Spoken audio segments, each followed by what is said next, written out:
Hello friends, मैं Abhishek Joshi, electrical engineering block group of companies. दोस्तों आज हम लोग बात करेंगे वेरिएबल फ्रीक्वेंसी ड्राइव यानी कि वीएफडी के बारे में। एक व्यूअर का मुझे कमेंट आया था कि वेरिएबल फ्रीक्वेंसी ड्राइव में कौन कौन से सेक्शंस होते हैं और उन सेक्शंस में कौन कौन से कंपोनेंट्स यूज होते हैं, इस पर एक वीडियो बनाइए। तो ये एक अच्छा इंटरव्यू क्वेश्चन भी है। हो सकता है इंटरव्यू में भी आपसे ये पूछा जाए कि वीएफडी के अलग अलग सेक्शंस के बारे में बताइए या कौन से सेक्शन में कौन से कंपोनेंट्स यूज होते हैं, इसके बारे में आपको पता होना चाहिए। तो आज की इस वीडियो में मैं आपको शॉर्ट में टू द पॉइंट बताऊंगा कि वीएफडी के अलग अलग सेक्शंस कौन से हैं, उन सेक्शंस में क्या होता है और उन सेक्शंस में कौन से कंपोनेंट का यूज़ किया जाता है। तो दोस्तों बिना टाइम वेस्ट किए शुरू करते हैं। दोस्तों हम सबको पता है कि वीएफडी यानी कि वेरिएबल फ्रीक्वेंसी ड्राइव बेसिकली तब यूज़ की जाती है जब आपको मोटर का आरपीएम वेरी करना होता है। इंडस्ट्री में कुछ एप्लीकेशंस ऐसी होती है जहां आपको एज पर रिक्वायरमेंट मोटर का आरपीएम चेंज करना पड़ता है। तो ऐसी एप्लीकेशन में हम लोग वेरिएबल फ्रीक्वेंसी ड्राइव का यूज़ करते हैं, क्योंकि वीएफडी आपको ये ऑप्शन प्रोवाइड करता है कि आप एक सर्टन रेंज में मोटर का आरपीएम अपने रिक्वायरमेंट के हिसाब से वेरी कर सकते हैं। वीएफडी के बारे में दोस्तों मैंने एक अलग से पूरी प्लेलिस्ट बना रखी है, इस प्लेलिस्ट को ज़रूर देखिएगा। यहाँ आपको वीएफडी से रिलेटेड काफ़ी वीडियोस देखने को मिल जाएंगे जहाँ वीएफडी से रिलेटेड कॉन्सेप्ट्स आप क्लियर कर सकते हैं।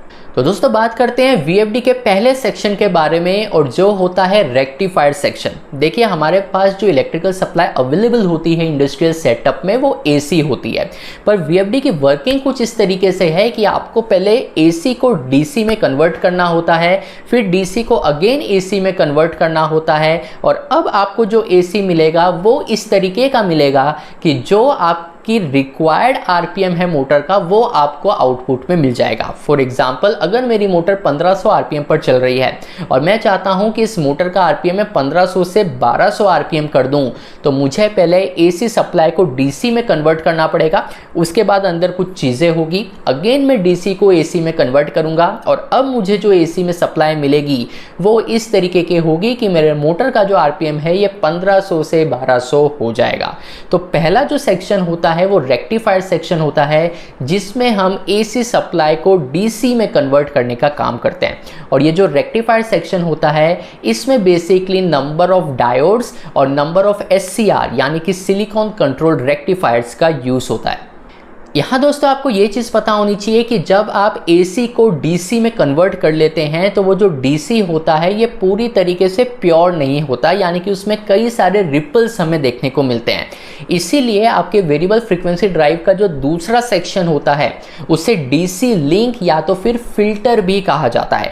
ये जो DC लिंक सेक्शन होता है इसमें बेसिकली फिल्टर्स लगे रहते हैं जो आपके DC कंपोनेंट से रिपल को हटाने का काम करते हैं, आपकी जो DC वेवफॉर्म है उसे स्टेबल करने का काम करते हैं। क्योंकि आपने AC को DC में तो कन्वर्ट कर लिया रेक्टिफायर सेक्शन का यूज़ करके, पर अब आपको जो DC मिला है ये पूरी तरीके से स्टेबल नहीं है, इसमें रिपल फैक्टर्स बहुत ज़्यादा है, और इसी रिपल को फिल्टर आउट करने के लिए DC लिंक सेक्शन हम लोग वेरिएबल फ्रीक्वेंसी ड्राइव में यूज़ करते हैं, जिसमें फिल्टर कंपोनेंट का यूज़ होता है। इसके बाद दोस्तों बात आती है इन्वर्टर सेक्शन की। तो देखिए सबसे पहले हम लोगों ने रेक्टिफायर सेक्शन का यूज़ किया था एसी को डीसी में कन्वर्ट करने के लिए, फिर हमने डीसी में फिल्टर यूज़ करके उसे स्टेबल बनाया, और अब हम उस डीसी को वापस से एसी में कन्वर्ट करेंगे इन्वर्टर सेक्शन का यूज़ करके।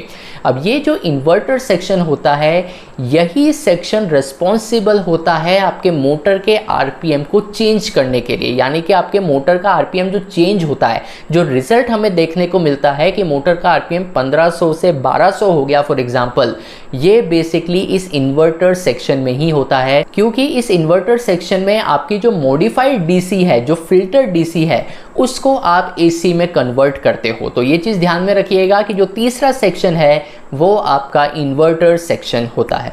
इसके बाद दोस्तों अगला सेक्शन आता है कंट्रोल सर्किट। ये जो कंट्रोल सर्किट है ये बेसिकली आपके वीएफडी का ब्रेन होता है।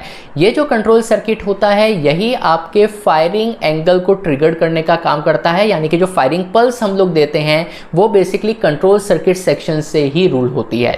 इसके अलावा आपके जितने भी पैरामीटर्स होते हैं वेरिएबल फ्रीक्वेंसी ड्राइव में उनको मॉनिटर्ड करने का काम भी कंट्रोल सर्किट के थ्रू ही होता है।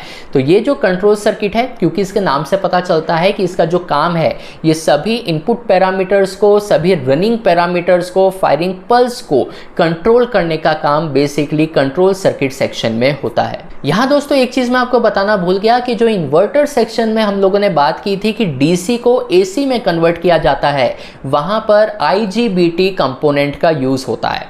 इसके बाद दोस्तों बात आती है डिस्प्ले यूनिट की, यानी कि जो अगला सेक्शन वेरिएबल फ्रीक्वेंसी ड्राइव में होता है वो डिस्प्ले यूनिट होता है। डिस्प्ले यूनिट बेसिकली यूज़र के लिए होता है, उसे कोई भी प्रोग्रामिंग करनी हो, कोई भी पैरामीटर सेट करना हो, कोई भी पैरामीटर देखना हो, VFD में ट्रबल शूटिंग करनी हो, ये सारी चीज़ें आप डिस्प्ले यूनिट का जो सेक्शन है, जो आपको HMI प्रोवाइड किया जाता है, जो CDP प्रोवाइड किया जाता है, बेसिकली जो एक डिस्प्ले यूनिट होती है आपके वेरिएबल फ्रीक्वेंसी ड्राइव की, उसमें ये सारे काम आप इजीली कर सकते हैं। और इसके बाद दोस्तों सबसे आखिर में आता है आपका कूलिंग सिस्टम। जो वेरिएबल फ्रीक्वेंसी ड्राइव होते हैं उसमें कूलिंग ब्लोअर्स लगे होते हैं, क्योंकि वेरिएबल फ्रीक्वेंसी ड्राइव का जो ऑपरेशन होता है उसमें हीट जनरेट होती है और इसी हीट को एग्जॉस्ट करने के लिए वेरिएबल फ्रीक्वेंसी ड्राइव के खुद के इनबिल्ट ब्लोअर्स लगे रहते हैं। ये ब्लोअर अगर टाइम टू टाइम जल जाए तो इन ब्लोअर्स को आप अलग से रिप्लेस भी कर सकते हैं। तो ये सारे जो सेक्शंस हैं ये आपके पास नोट डाउन होने चाहिए। इन सभी सेक्शंस के काम क्या होते हैं, इनमें कौन से कंपोनेंट यूज़ होते हैं, ये सारी चीज़ें अगर आपके पास नोटेड डाउन है तो कोई कभी भी अगर आपसे ये चीज़ें पूछे तो आप उन्हें आंसर कर पाएंगे। ये वीडियो अगर आपको पसंद आया हो तो इस चैनल को सब्सक्राइब करिएगा। मैं आपसे मिलता हूँ अगले हफ्ते ऐसे एक इंटरेस्टिंग टॉपिक के साथ। तब तक अपना ध्यान रखिए। Good bye.